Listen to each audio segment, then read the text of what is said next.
Beyond its religious aspect, the holy month of Ramadan is also a celebration full of traditions. One of the most popular is the daily Ftour, the breaking of the fast at sunset, a meal meant to be festive and convivial. However, this time of the year is also one of the most expensive for the families. Associations such as joyeuse help ensure a minimum for the poor. Most of this food comes from donations, but the Ramadan basket is a bit special. There are dates, there's juice, there's flan. Normally it's women who come. You've seen a few men. That's because their wives can't come, or because they're sick or they have an incapacity of some kind. Leila is the president of Les Joyeuses. Here the distribution of food is done regardless of religious creed. What you need to know, what is wonderful during Ramadan at Les Joyeuses, is that if you come down here, you'll find Muslims, Jews, Catholics who come for their Ramadan basket. I mean, it's also an expression of religious peacefulness at all levels, and what's important is to give to others and not remain sectarian in one's own religious views.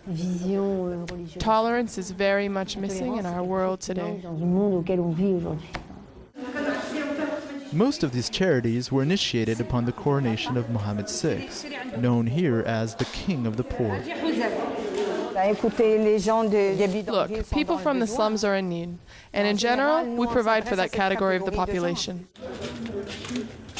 To help these impoverished families, neighborhood associations are often useful in relaying information to people living in shanty towns.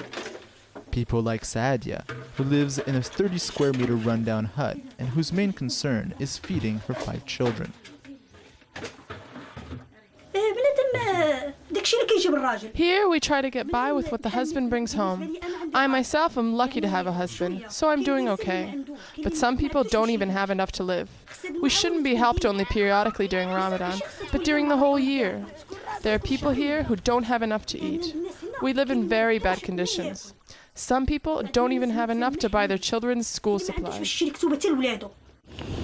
The month of Ramadan is nearly over, and for a large number of Moroccans, the problem still remains, finding enough food each day to feed their families.